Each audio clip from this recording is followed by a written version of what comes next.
प्राचीन समय में रत्नाकर नामक एक डाकू हुआ करता था। वो डाकू क्या करता था कि आने जाने वाले यात्रियों को वो लूट लेता था। उनका जितना सामान हुआ, उनके पास जितने गहने वस्त्र वगैरह जो होते थे, वो उनको लूट के अपने घर ले जाता था और उसी से उसका जीवन यापन चलता था। रत्नाकर डाकू को ये नहीं पता था कि उसके साथ फ्यूचर में क्या होने वाला है और वो फ्यूचर में क्या बनने वाला है। रत्नाकर को इस चीज का कोई बोध नहीं था। रत्नाकर रोज यही काम करता, किसी न किसी को लूटता, उसका सामान ले जाता घर पे और उसी से अपना गुजारा चलाता था। एक समय की बात है, वहां पर कहा जाता है कि एक बार नारद जी आ जाते हैं। अब जो नारद जी थे वो रत्नाकर के पास जैसे ही पहुंचते तो जो रत्नाकर होता है वो कहता है रोज की तरह ही कि जितना भी तेरे पास सामान है वो मेरे को दे दे और जो कुछ भी तेरे पास है वो मेरे को दे दे और तू यहाँ से जा।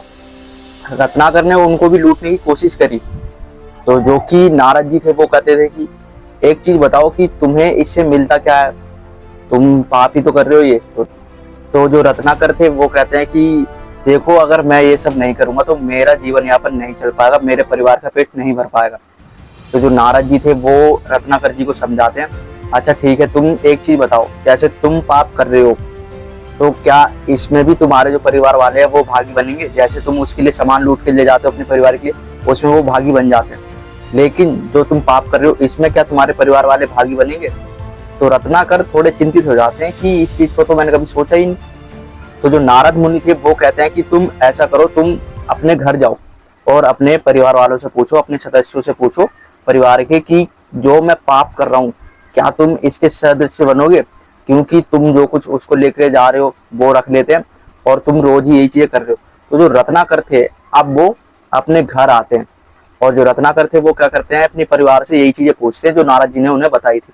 रत्नाकर अपने परिवार वाले मेंबरों से बोलते हैं कि जैसे मैं जो ये सामान लूट के लाता हूँ इसमें तो तुम मेरे साथ भागीदारी बन जाते हो, लेकिन जो मैं ये पाप कर रहा हूँ, पाप से ही तो लूट के ला रहा हूँ, तो क्या तुम इस पाप में मेरे साथ भागीदारी बनोगे?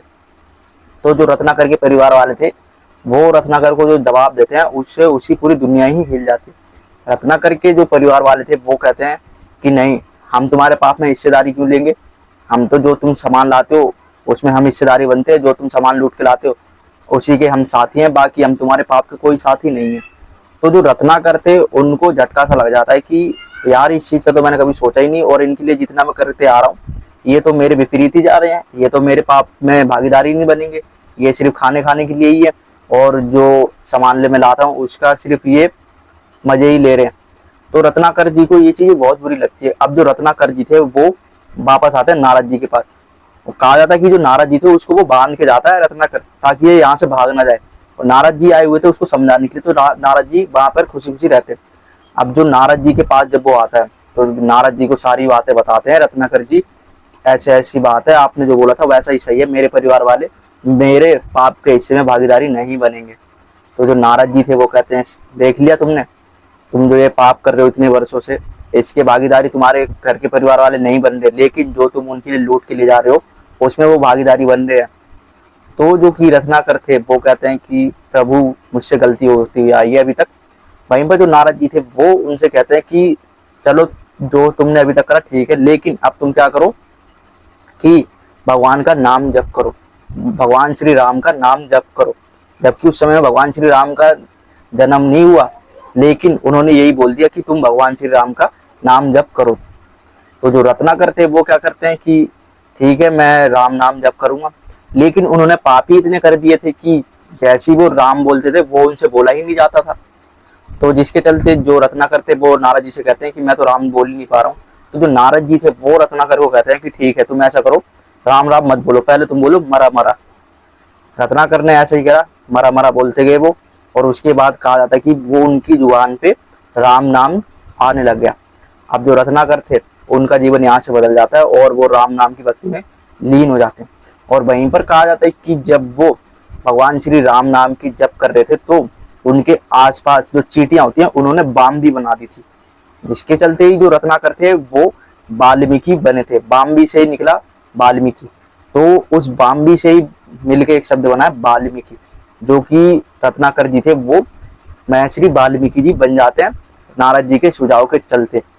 और वहीं पर जो नारद जी थे उन्होंने इतना अच्छा सुझाव दिया था कि जो रत्नाकर जी थे उन्होंने उसको नहीं ठुकराया। उन्होंने भगवान श्री राम का नाम जाप करा, जिससे वो महर्षि वाल्मीकि बने।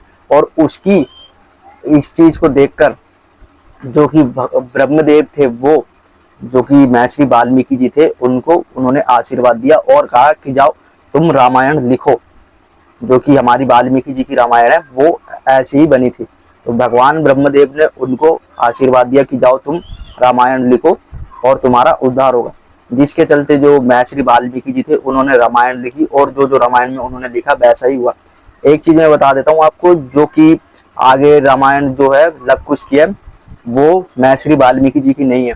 रामायण खाली वहां तक है जहां तक जो भगवान श्री राम का राज तिलक या शायद जो लंका कांड है वहीं तक है, आगे की जो उनकी नहीं है। और वहीं पर जो महर्षि वाल्मीकि जी थे वो इस तरीके से एक रत्नाकर डाकू से बन जाते हैं महर्षि वाल्मीकि, जिन्होंने रामायण काव्य की इतनी सुंदर रचयिता भी करी है। तो इससे हमें यही सीखने को मिलता है कि हमें जीवन में कुछ भी हो सकता है, बस भक्ति का मार्ग अपना लेना चाहिए, हमारा जीवन अपने आप ही बदल जाएगा।